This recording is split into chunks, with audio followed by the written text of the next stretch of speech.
I'd like to welcome you to the Mindfulness for Librarians webinar. I'm Jessica Philippe from the South Central Regional Library Council, and I will introduce today's speakers. We have Richard Moniz, the Director of Library Services at Johnson & Wales University in Charlotte, and Martin House, who is the Assistant Director for Public Services at Central Piedmont Community College.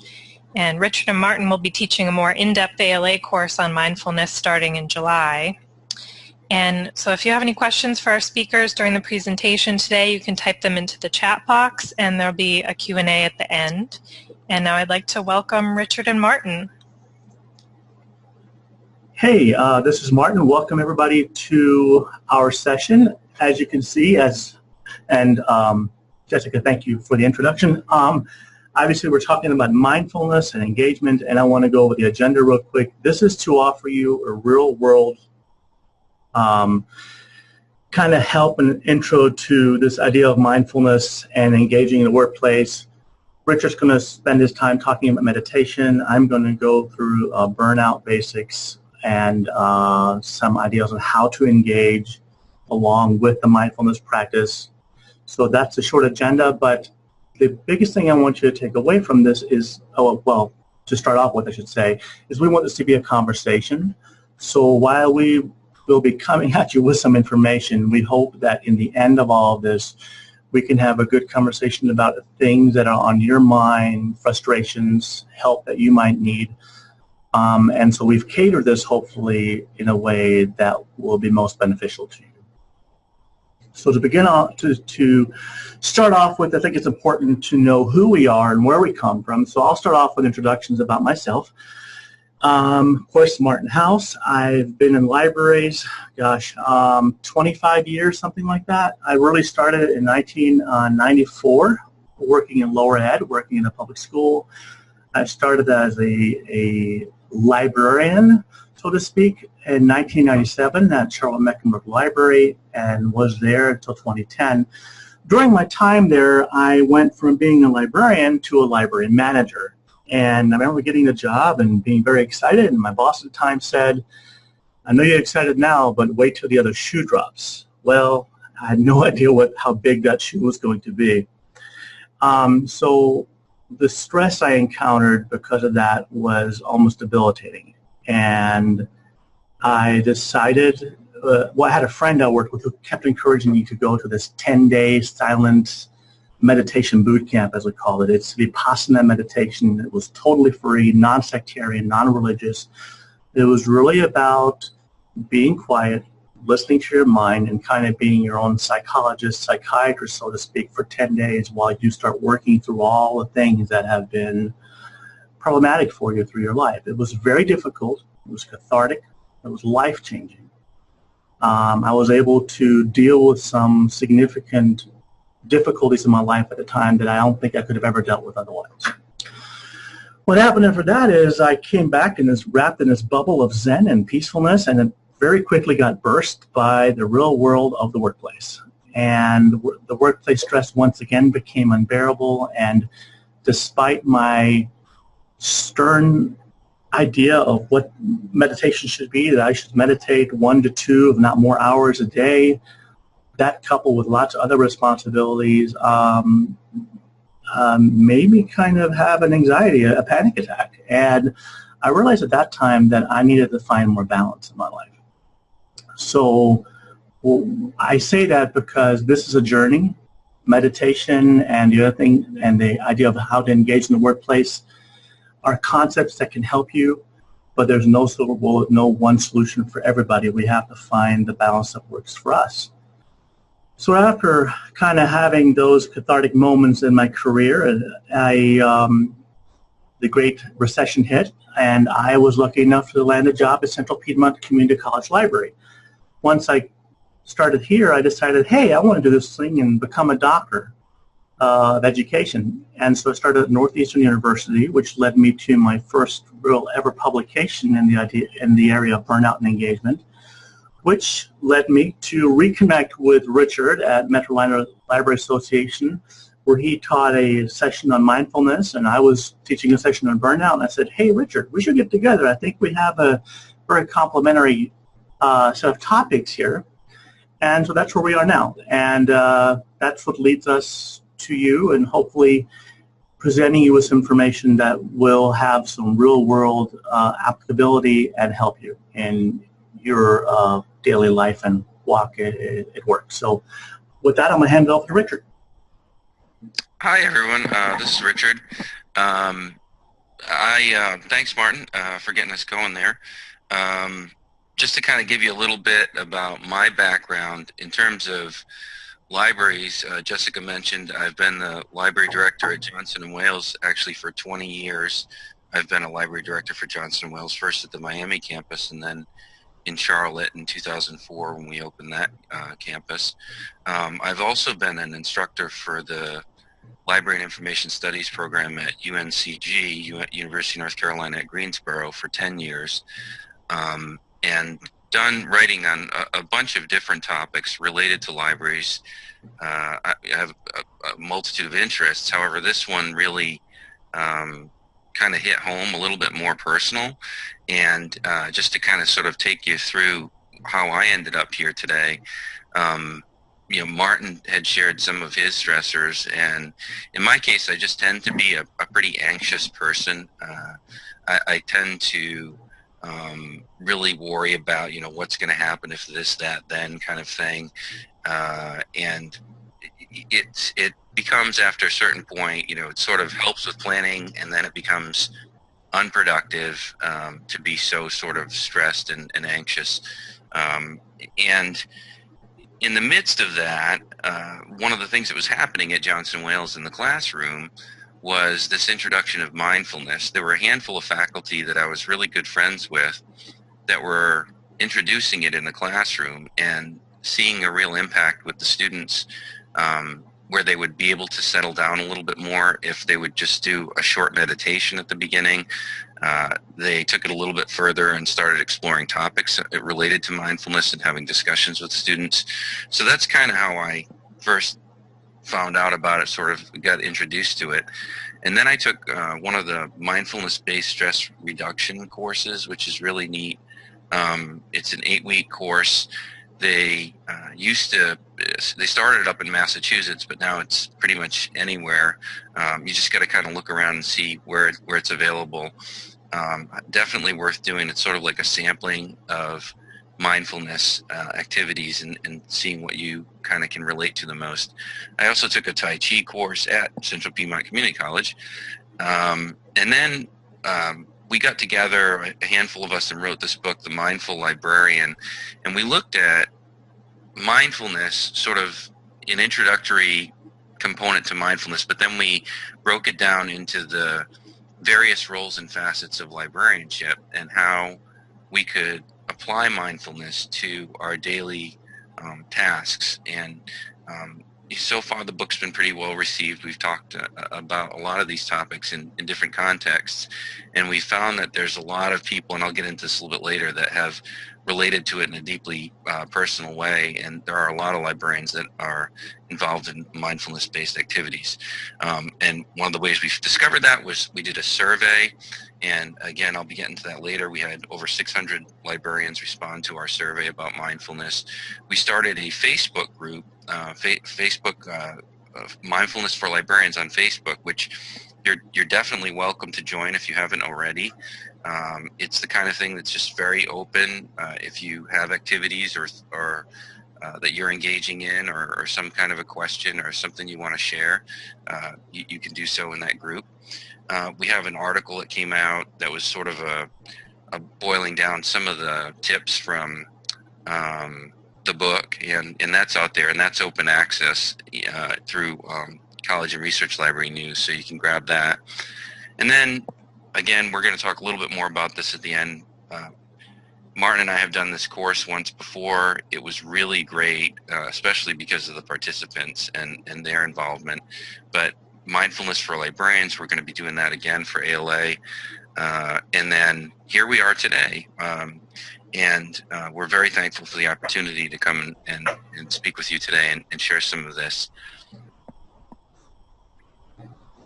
So one of the things that I think is important, even though we're sharing information and we don't want to take up too much time because we do have a lot of information. We do really want to have this Q&A. We ask for the extra time so that we can have an opportunity to answer questions at the end. But I think it's important that we do something in terms of a practice. So normally we, ask if we're in person, how many people have done this before or not, and we get, kind of a mix. And we're just going to go ahead and do a very short meditation.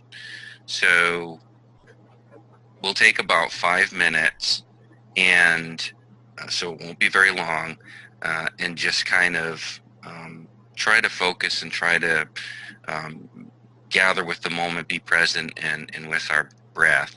And I'll encourage you to close your eyes if you're comfortable with that. If you're in a situation where you feel a little uncomfortable, you can always just kind of gaze downward. That would work as well. But let's go ahead and do that right now. Let's go ahead and close our eyes.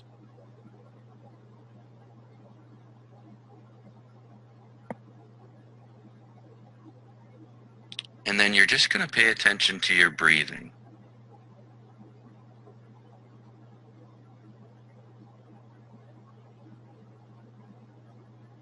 So you're not trying to change your breathing, you're just paying attention to how you're breathing.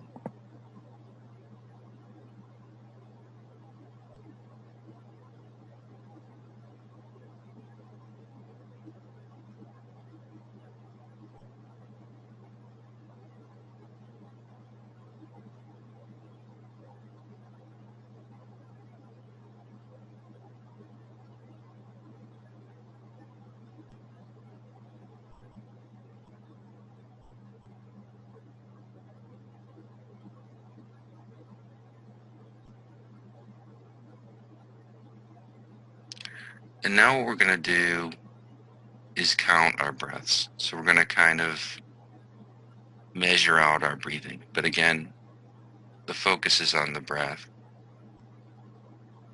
So I'm going to do that to a count of 4, and I'll kind of guide us to get started, and then you can do it on your own. So go ahead and take in a breath. 2, 3, 4. Exhale. 2, 3, 4. Inhale. 2, 3, 4. Exhale. 2, 3, 4. And just continue on your own.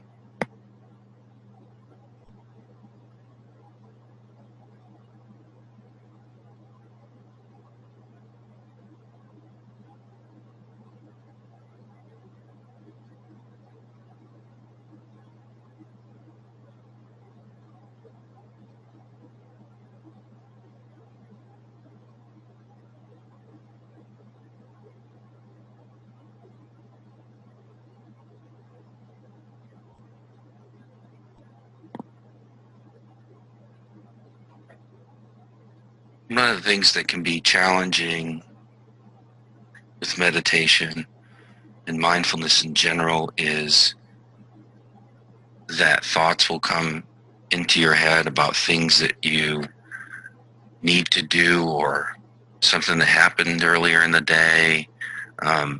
It's really important that you don't try too hard to force those things away. Just let those thoughts come and go, and then just recenter yourself on your breath.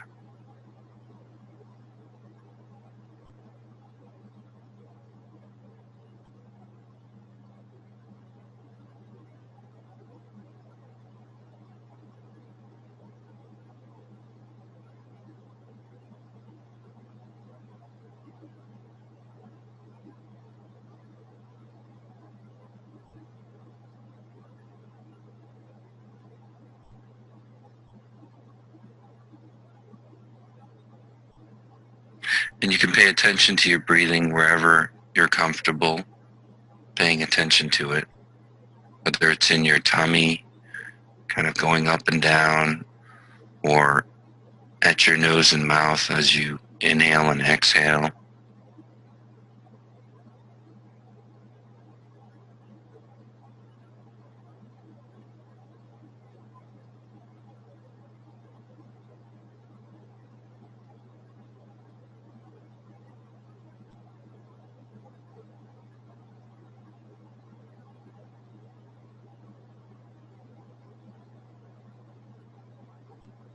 We'll go for just another minute, paying attention to your breathing.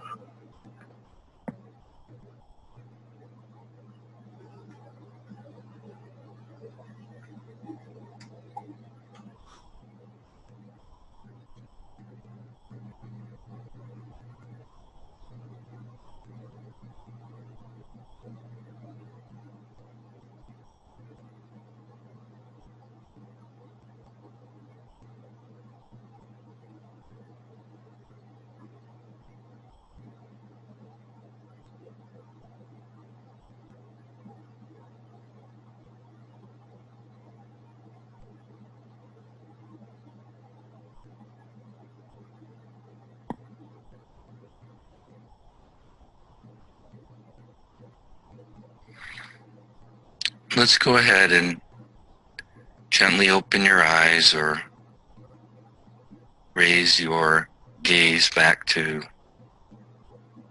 the computer as we kind of come back into awareness of this webinar. I'm just curious if there's anybody out there who'd like to, before we move on, share any feelings, or do you feel any different? Do you feel the same? Feel free to go ahead and type into the chat box. Heather says she feels much more calm, grounded.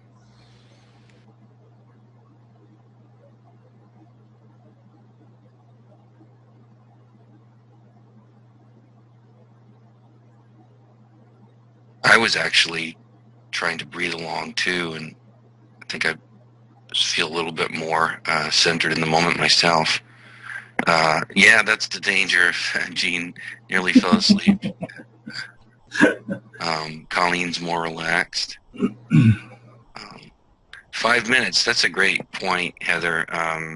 5 minutes does seem like a really long time because we're so busy. We're always constantly, our mind is racing all the time. That's a good point too, Matt. Just a simple break. And we're going to get to that too. That point that this doesn't need to be. You don't need to. Take a month out of work and go. I mean, great if you can, I guess. But there are small things you can do to sort of help build this. Karen was interrupted. That's too bad. That's another thing about this, is finding a place that you can do it where you have an opportunity to not get interrupted. One of the things that I had to do when I first started was actually, because I have kids at home, I had to pull over. I used to pull over at the Y because it was on my way home, and I would meditate for 5 or 10 minutes in my car sometimes. Libraries should definitely have meditation rooms, Martin. Yeah. We'll get that in our slide later. The monkey mind, yep. Well, let's go ahead and move on. Again, I hope that was useful of a sample if you hadn't had an opportunity to do any of this before. But I'm going to go ahead and move us along, and Martin's going to talk a little bit about burnout.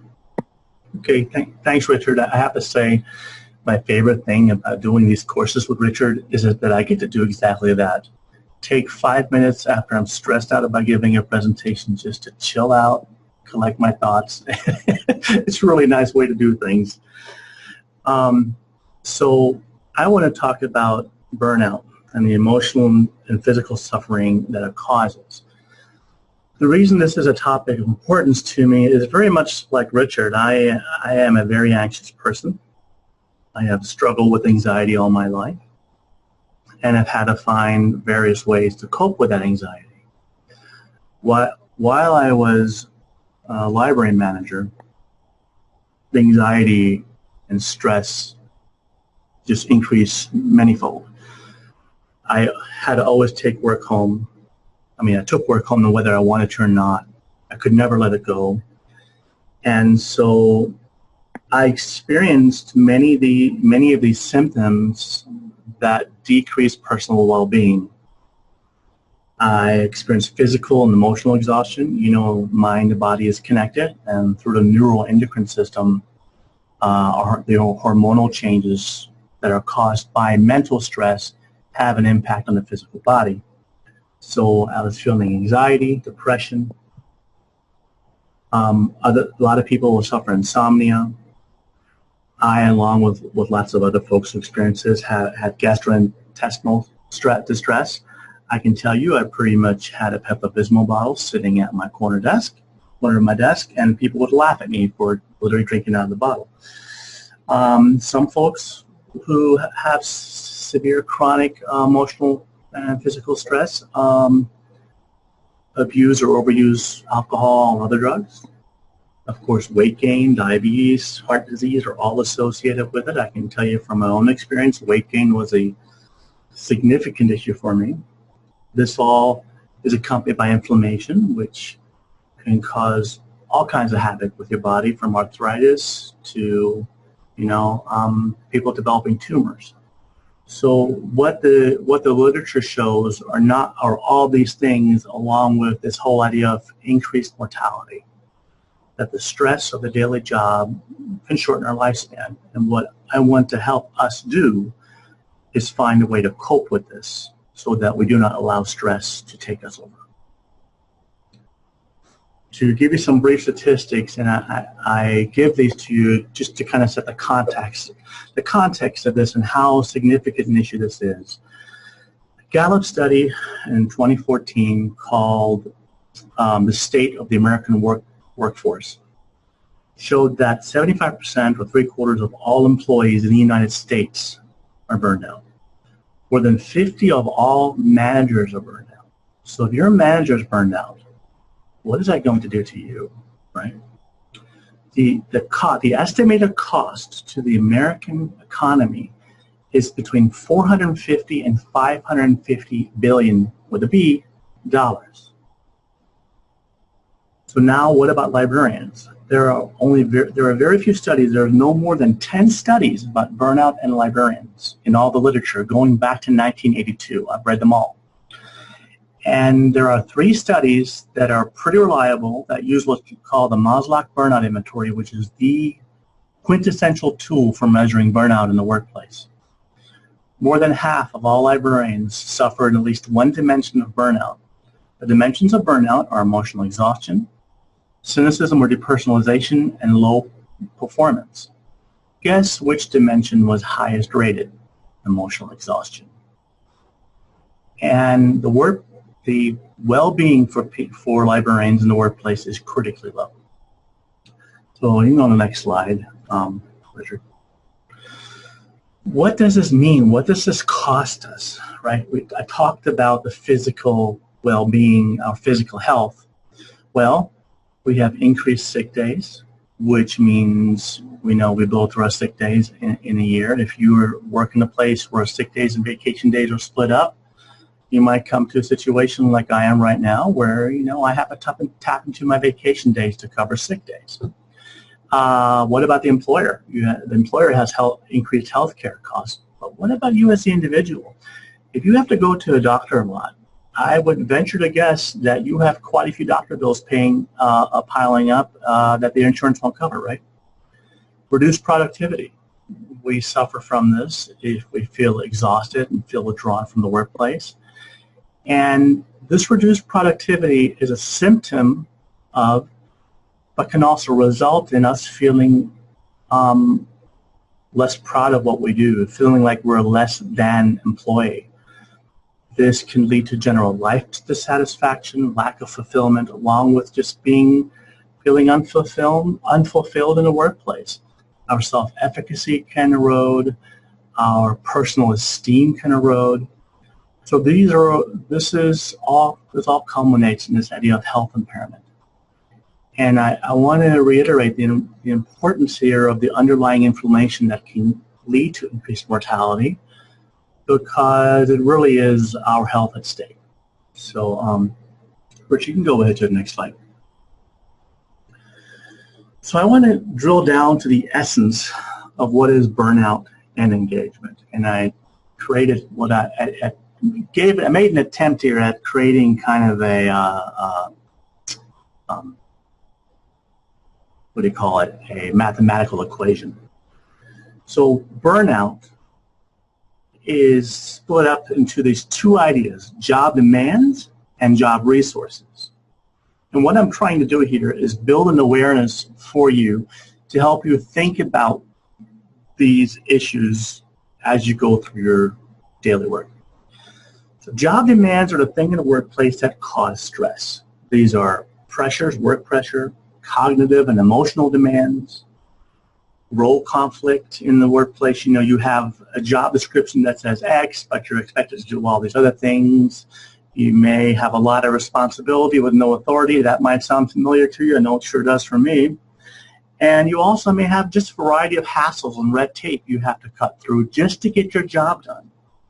Now, what offsets these stressors are job resources. These are aspects of the workplace that help you cope and help you regain that energy, such as autonomy, social support, feedback from your peers and your manager, supervisor, opportunities for development and coaching.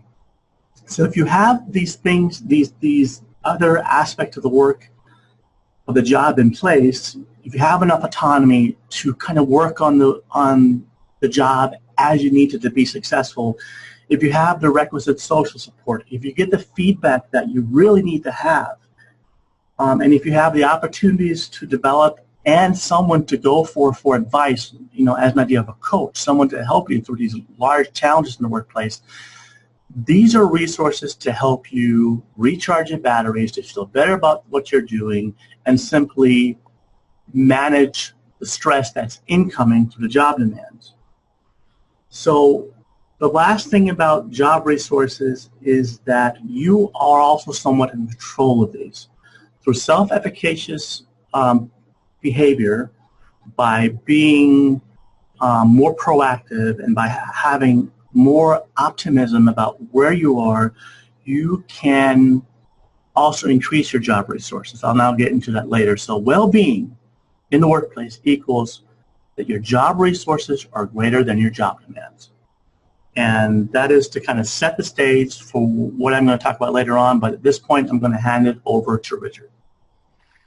Thanks, Martin. Yeah, Martin's going to get back on some of the engagement piece again, but I think this will actually tie in nicely. One of the things that I like to do when we talk about mindfulness is just kind of hit on some of the basics. So these are some key concepts with regard to mindfulness. One of them is beginner's mind. So if you read about mindfulness, you'll hear people talking about beginner's mind. And this is sort of a way to think about maybe uncluttering your mind, your expectations, the baggage that we carry with us in various ways. As a librarian, one of the things that I think of when I think of beginner's mind is, how in library school we're taught to not make assumptions when we have a patron come to us and ask a question, to not assume that we have the answer right away without doing a proper reference interview, for example. Sometimes our experience can get in the way of having a healthy response or coming up with a new solution to a problem. So I think that's an important piece of mindfulness. Presence is really central to mindfulness, and hopefully by doing the meditation earlier, you noticed that you became a little bit more present. It's so obvious that we need to be present. Again, thinking about the patrons, when we give the best service, it's usually when we're fully present and there with the patron, like in our lives, right? If we're with our spouse or our kids, or the more we can be present, the more we can, be rooted in mindfulness. And it's a challenge because a lot of times, again, as an anxious person, I tend to worry about what's going to happen next, and how am I going to pay this bill, and you sort of aren't living your life at that point. You're either in the future or you're worried about something that happened in the past.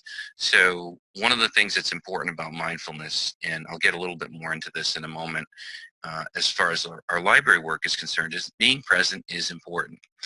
And then one other piece that I have here on the screen, impact on the brain, we could have done a whole presentation on this easily. There are tons and tons of studies out there.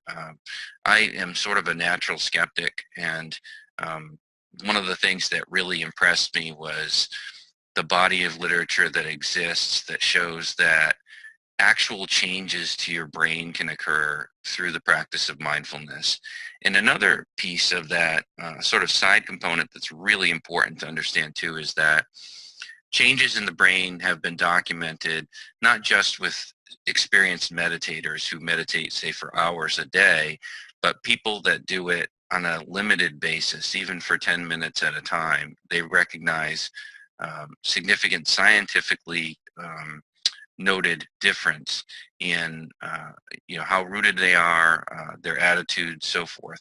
And then also, obviously, again, fMRIs and the ways that we can scan the brain now, we can look at activity in the brain and see that it's having a significant impact. So I think that's important to realize. And again, it's important to realize that you don't have to do a lot of this necessarily. If you want to, that's fine.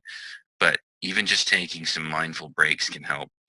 So these are some examples of mindful practice. We kind of focus a lot on breathing meditation. It seems like that's kind of the go-to. Walking meditation is another one that's a little bit confusing. Some people consider, walking and just kind of paying attention to nature to be sort of meditative, but there's actual walking meditation where you walk very slowly and you sort of pay attention to each body movement as you're walking. Mindful eating, again, this is all part of the MBSR, Mindfulness-Based Stress Reduction course. If you ever do something like that where you'll experience eating and slow it down, you just pay attention to the textures, the tastes, that kind of thing.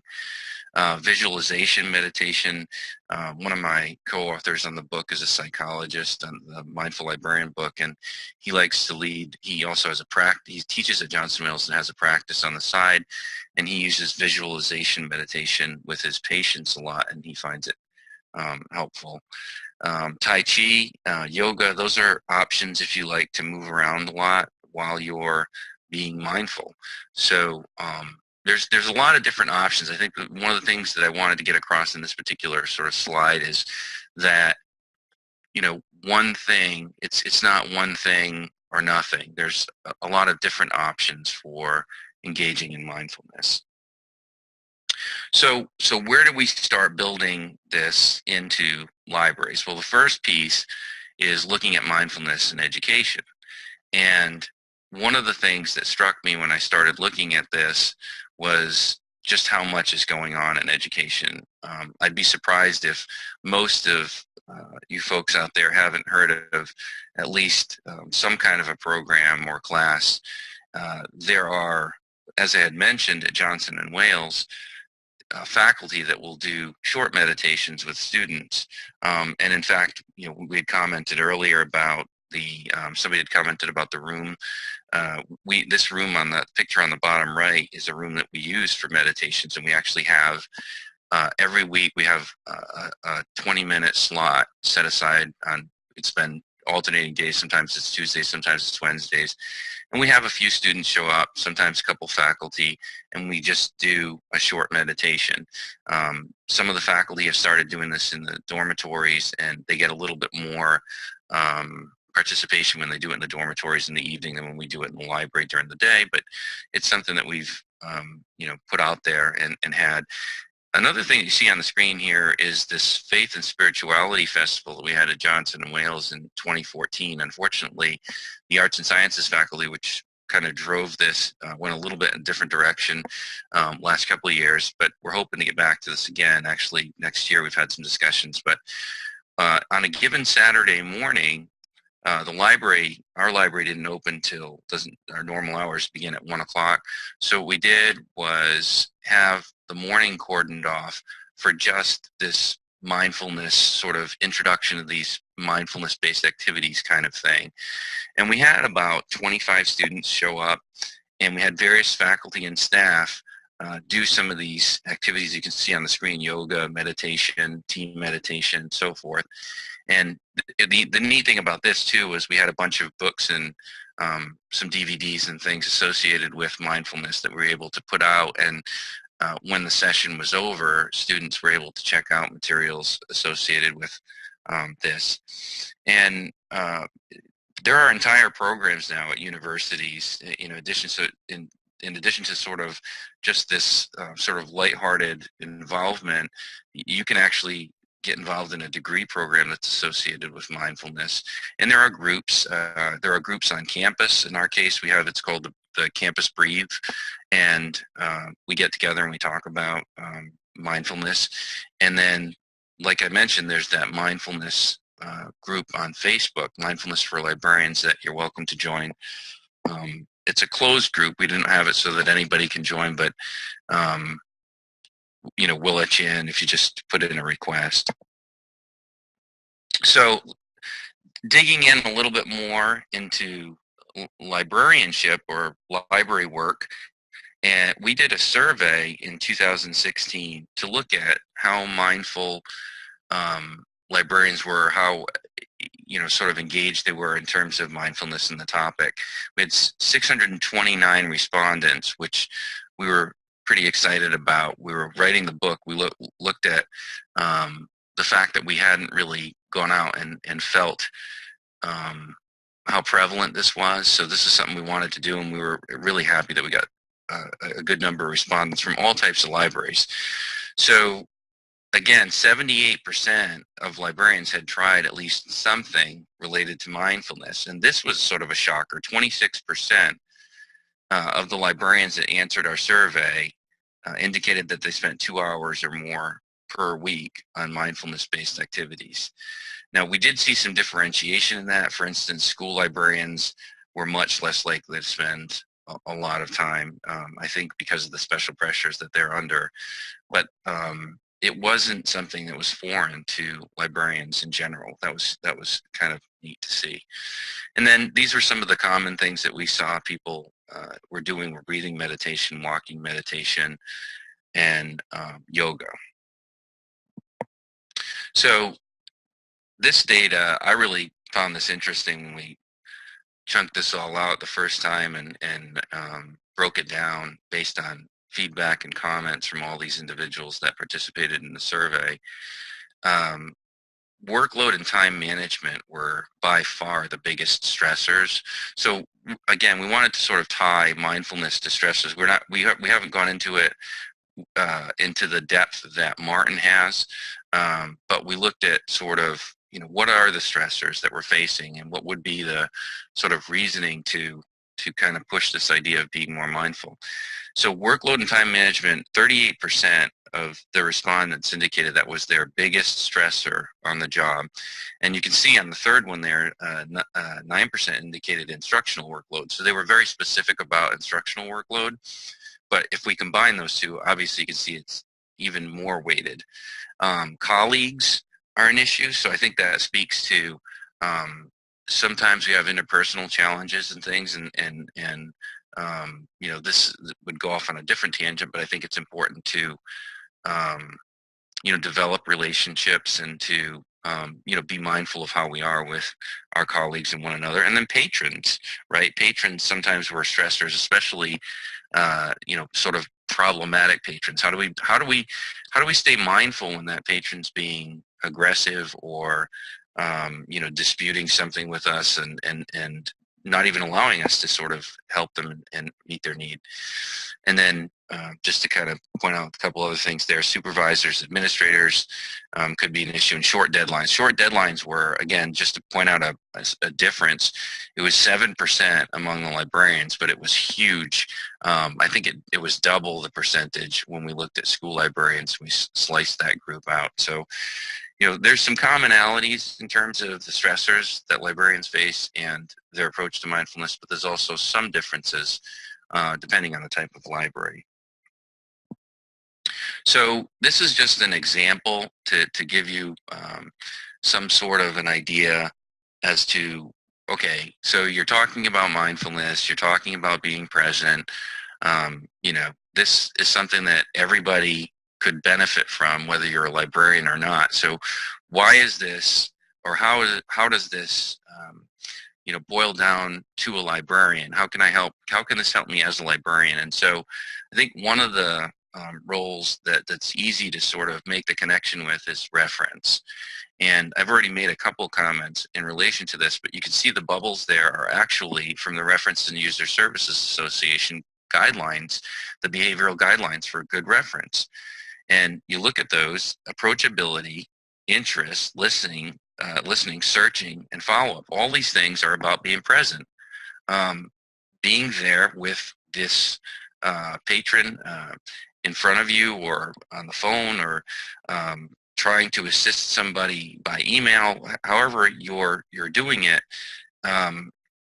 when you're more present, when you're more mindful of being there, you're obviously going to be more approachable. It's going to be easier to show interest. Again, those listening skills that you know, you talk about in library school, and again, that are part of the reference interview, they sort of, in my mind, tie very directly to the kinds of things that are associated with being mindful. If you're mindful and you're present, it's going to be much easier to listen and improve those skills. So without kind of you know, going on and on about reference, hopefully you can draw that connection. You know, other duties are equally applicable in terms of mindfulness: cataloging, shelving, teaching. Are we there? Are we present in the classroom? Are we engaged with our students? If, you know, in my case, in the academic setting, you know, look at something like cataloging. Thich Nhat Hanh talks about mindful dishwashing, and, you know, it may sound silly, but, you know, if you've got to do something, you should be present doing it. If you're not going to be present doing it, it's not going to be enjoyable. It's not going to be well done. And you know, if you need to pay attention to detail and you're doing cataloging work or shelving work, it's going to be much better of an experience, and you're probably going to do better work if you're mindful. So let me go ahead and toss it back to Martin, and again, we'll have some time at the end for questions if you have some. Okay, thanks, Richard. So this is where mindfulness, this is where the convergence happens between mindfulness and burnout, and the flip side of burnout engagement. As you practice mindfulness at work and become more aware of your own behavior, why you're behaving a certain way, or why you interact with a certain person or a certain situation in a certain way, the more you can work on adjusting those behaviors and thinking about ways to be proactive. So you can also be more aware of what your particular stressors are. For me, for instance, interpersonal conflict is a huge stressor for me. It was only 14%, I think, or something like that for Richard's survey. But you have workload, time management, colleagues, all these things. And I think through the application of mindfulness, you can start tabulating that mental list of, hey, what's most difficult on me? So getting to that, the way to apply this then and be happy in the workplace, or happier, and find this kind of buzzword of engagement, is through job crafting. And the literature has shown that job crafting not only helps to mediate the demands that are caused by just the nature of the work, job crafting can also turn people around who feel totally burned out and help them re-engage in the workplace. So job crafting is a really powerful tool. It relies on you being proactive or someone being proactive on your behalf. But what it basically means is that you look at the tasks of your daily work and your relationships in the workplace, and you try to think about what tasks could you incorporate that work towards your strengths. You probably have heard of Strength Finder or Strength Finder 2.0. It's very similar to this. This comes from a different literature, but the idea is kind of the same. That you think about the hobbies and the things that you enjoy intellectually or whatever, and try to find a way to build them into what you do. So for instance, working in the public library, I used to have a friend who loved to do workshops on comic books. He was a comic book fanatic. He would describe himself as a total geek and nerd, and he did that, and he really liked it. I'm a computer gamer by virtue of having grown up in the 80s and 90s in the computer world, I guess. And I used to run a computer gaming workshop for adults 18 and over to try to help them become part of the public library. And I did that through a grant, and it's something that really gave me a lot of energy. I felt good about it. It was something that I took a lot of pride in. So if you can identify the things that you can do in the workplace to integrate these tasks into what you do to help you feel more pride, feel like you're really making a difference, feel like you're contributing, the better. Of course, the one obstacle that's in the way, a couple obstacles that can be in the way, it can be, how much time do you have to devote to other tasks, and will you have the leeway, will your supervisor give you the leeway to actually do this? And this is where the relationships come in. If you are naturally more proactive, then of course you probably are talking to your supervisor. You might have already built that relationship where you can say, hey, I have this idea, and I think this idea will really benefit our patrons, et cetera, and that's a good place to start. However, if you're someone who's less naturally proactive, then you can craft the relationships in the workplace to help support you in that endeavor or help maybe speak for you. So, another colleague, someone that you're good friends with, someone you can rely upon, whose shoulder maybe you can cry upon at times when you're really stressed out, that person can also advocate for you. So these two ideas of task crafting and relationship crafting ultimately can help you build this collection of job resources that can help you overcome the stressors that are embodied in the work, in the job demands. And in the end, find that happy place in work that will reduce these health issues that I talked about earlier. Ultimately, this is about well-being in the workplace, enjoying what you do, and getting up in the morning and being excited about something you have to do today instead of maybe dreading the drudgery of the day-to-day existence in the workplace. So that's where I'm trying to change the nature of what I do.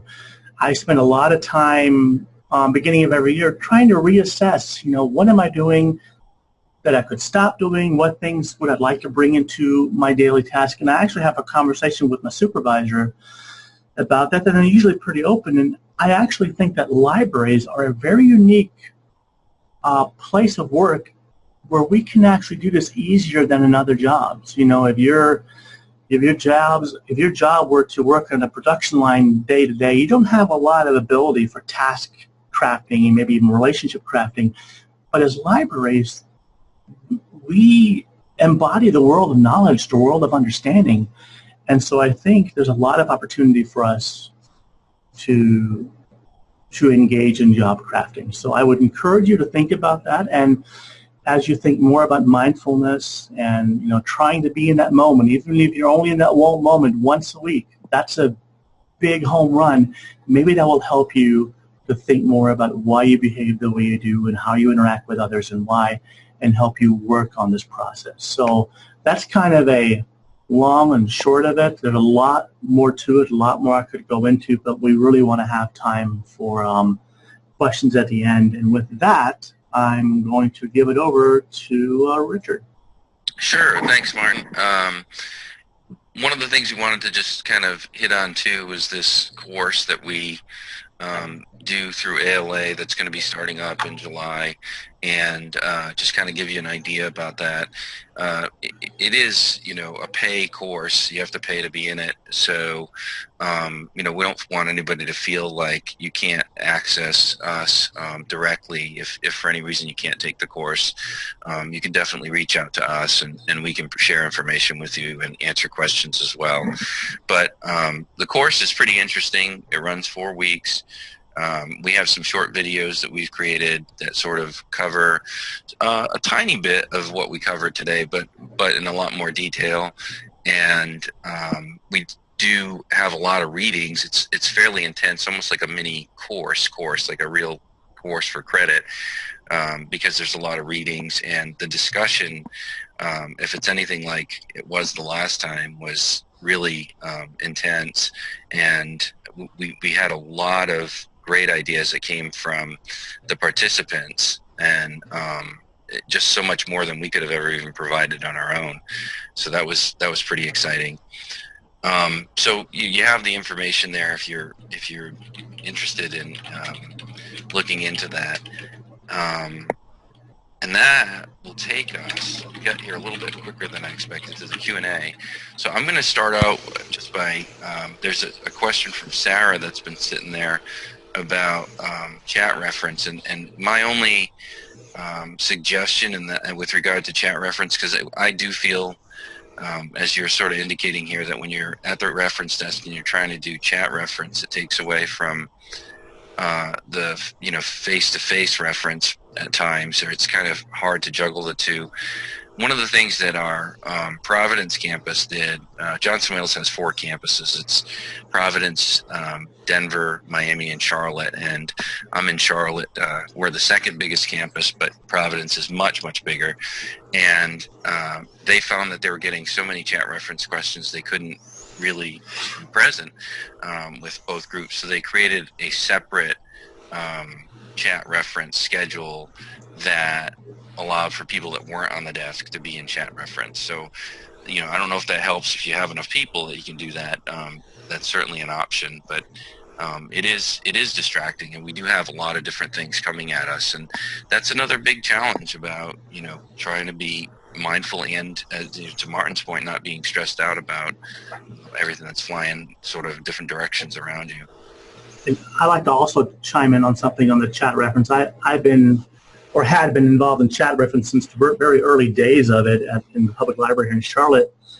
And I think there's also unique stressors built into chat reference. For instance, one thing we always lamented was the fact that I'm here to help our patrons. 9 times out of 10, I end up helping someone in a different county or a different city, and my response is, well, you need to call that library. And that, to me, was very difficult. I really wanted to help that person, and I think it can also be very distracting and stressful to try to find the information on a totally different library than where you work, which is, yeah, so I found that difficult.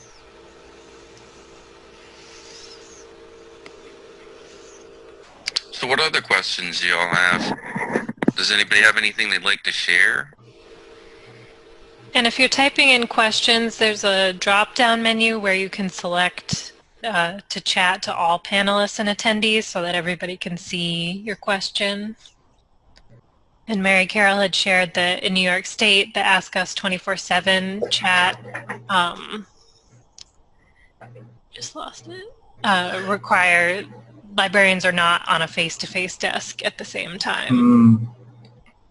Oh, at the same time. Yeah, well, I think that's helpful not to be on a desk at the same time, because it makes it even more difficult.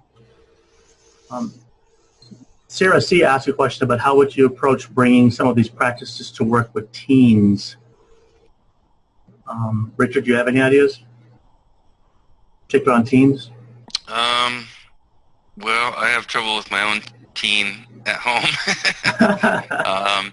I think, one of the things that, I don't know that I have a specific suggestion for bringing it to them other than to say that they would benefit greatly because, I mean, think about how stressful it is being a teen, right? And the kind of challenges that you're going through. If one of the things that in the research for the book we found in K through 12, it seemed like it was a little bit more, K through 5, but it certainly K through 12, they've been there's a number of different programs out there where they've been experimenting with it in the classroom. You got sort of a captive audience, and they've even experimented with having this as an alternative approach to traditional disciplinary action for students that get in trouble and that kind of thing, to try to teach people, maybe to have a little bit more self-control and be mindful. I don't know. Again, maybe you could have a program in a public library setting and invite people to come.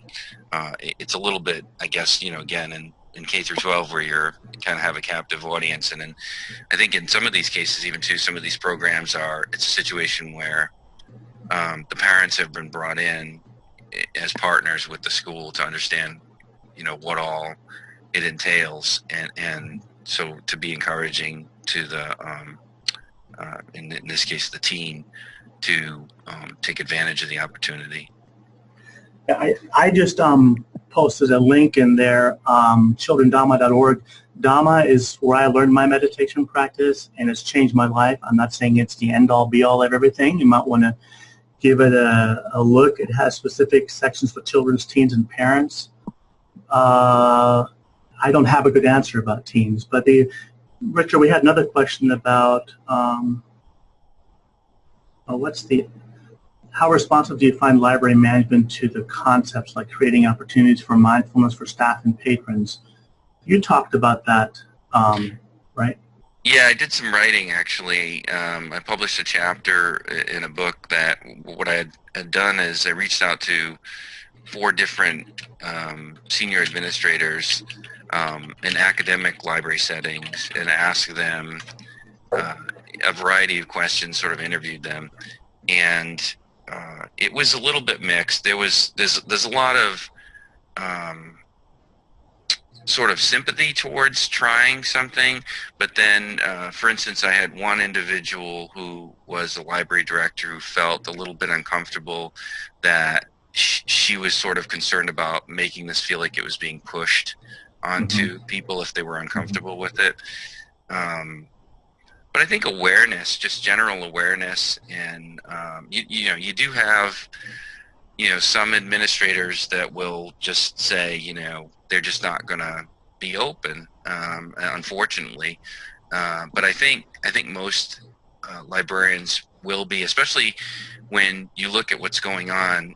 This webinar being an example of it. There's a lot of activity around this topic currently, and it's in the general sort of media too.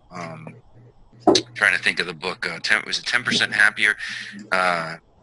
Dan Harris. There's a lot of really good sort of general books out there, and maybe some of those could be brought up as suggestions, as sort of an entry point to say, hey, there's people in other fields, other areas that are benefiting from this, and maybe we should take a look at it. And as you can see here, it's not, there's not a lot, it's a fairly simple thing to do. It's just a matter of getting that buy-in. And Richard, to piggyback kind of on some of the things you said, I think one way to try to bring it to the library is bring it through your social connections in the workplace. If you have, a list of colleagues that you can talk with all the time, maybe among the group you can start something, and once you do that, you could potentially build a groundswell of having other people appreciate the power of meditation and mindfulness that will then help bring administrators on board. I'm an administrator, and I have to be honest with you, from the top down where I sit, I feel like it would be very difficult to do because I get eye rolling, or people would feel that they're being imposed upon. But I think kind of this grassroots idea is probably a pretty good way to go about it too. Other questions for Martin and Richard?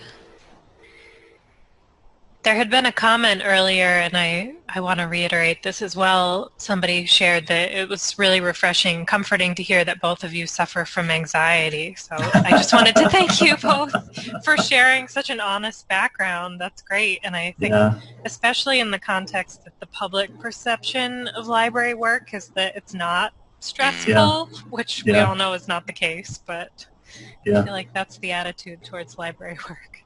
Yeah.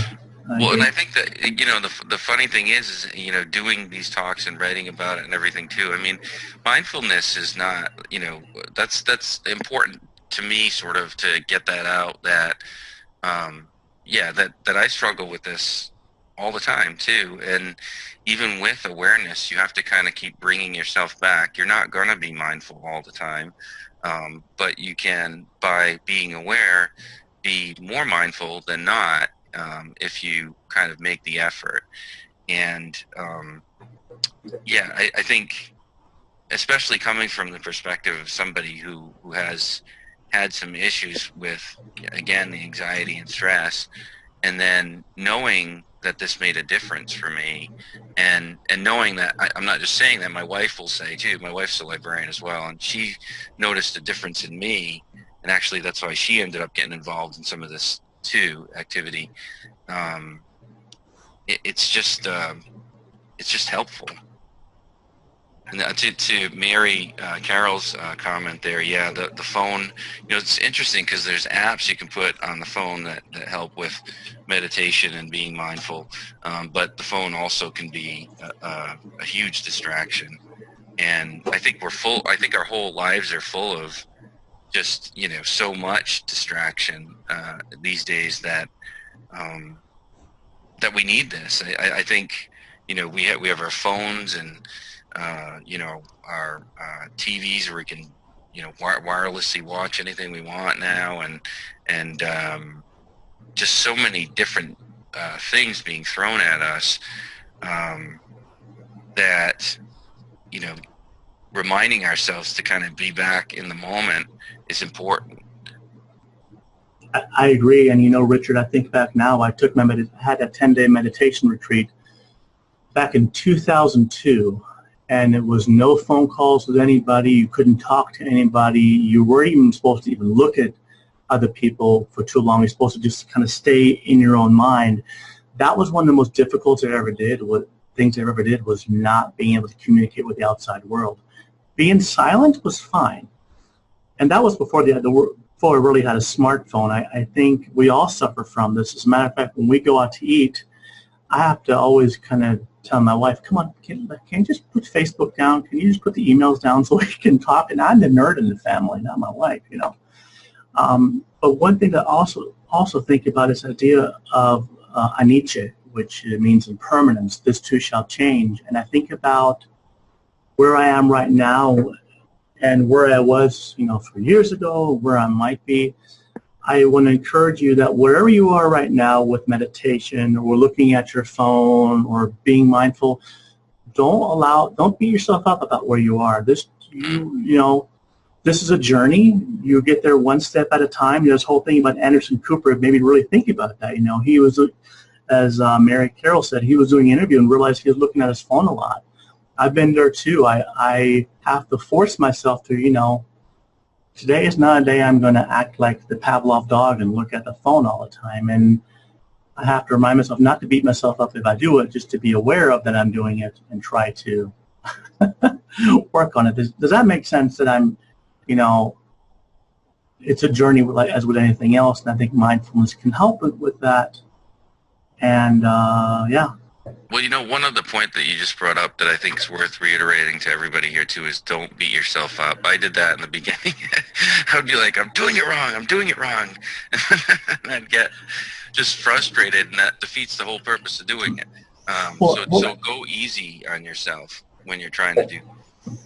Exactly, Richard. Remember, you and I have had a conversation about me trying to do such a severe mindfulness practice and health regimen that I ended up having an anxiety attack because of trying to meditate. It's the insanity that we create in our mind where we're not giving ourselves a break and allowing ourselves to kind of take a look back and figure out where we are. I think that is kind of the most important thing to take away from me. Thank you for bringing up Kristen Neff. I'm not familiar with Chris Germer, but Laura brought up Kristen Neff, and she writes it's just an absolutely fantastic book about that whole topic of being kind to yourself and how we're not. Yes, I was responding to the screens at night. Yes, I actually have my iPhone set so it takes the blue tint out of my screen if I do have to look at it night so it doesn't bother me from sleeping. But Kristen Neff and Chris Germer, I haven't actually read their work yet, so I need to look at that. Anxiety and meditation, sure. Yeah, Carol, I don't know if you ever experienced that you can be so anxious it's hard to even sit down and meditate and even just get 5 minutes in. Sorry, Richard, I didn't mean to talk over you. No, it's okay. That's good. Yeah, and I find I have more challenges too if I'm not feeling well, trying to focus on meditating. Yeah. And Heather, I have Flex on my laptop too. As a matter of fact, I have glasses that take out the blue tint on my screens to help me with that. Yeah. Yeah, somebody suggested to me at one point not watching Game of Thrones just before bed. That doesn't do well for mindful rest. Which brings up the whole other thing too. You know, there's different times of day that you can do this. Some people find that it helps them to sleep, and other people find that it helps them to set their day. And other people, can enjoy it at both ends, sort of, and in the middle. Yeah. Richard, Carol asked a question about Eckhart Tolle's Power of Now. Have you read that? I have. For some reason, I didn't connect as well with it as I expected to, but I know a lot of people really have gotten a benefit from reading that book. So. Mm-hmm. I mean, he does talks too. You can always look him up on YouTube and see some talks that he does and that kind of thing too. That's another thing. I mean, you can go to YouTube and pull up John Kabat-Zinn and other individuals. Sharon Salzberg has, I think, a TED Talk out there. There's just a lot of really good information and sharing that goes on related to this. And I think we all find a book that really speaks to us. I remember the book that first spoke to me about this whole idea of meditation and mindfulness was Dan Millman's Sacred Journey of a Peaceful Warrior. It has a little bit of a woo in it, but it's a good story. And, I think we all have those things that really speak to us to get us started on this idea. Lodro Rinsler is really good too. He talk about books. Was it Buddha Walks into a Bar is one of his books, and I thought it was so funny that it was actually there was some English faculty that made that required reading, and so I took it up and read it and connected to it. And he writes, so then he sort of took off on it in different directions, and I think one's Buddha Walks into the Office and stuff like that too.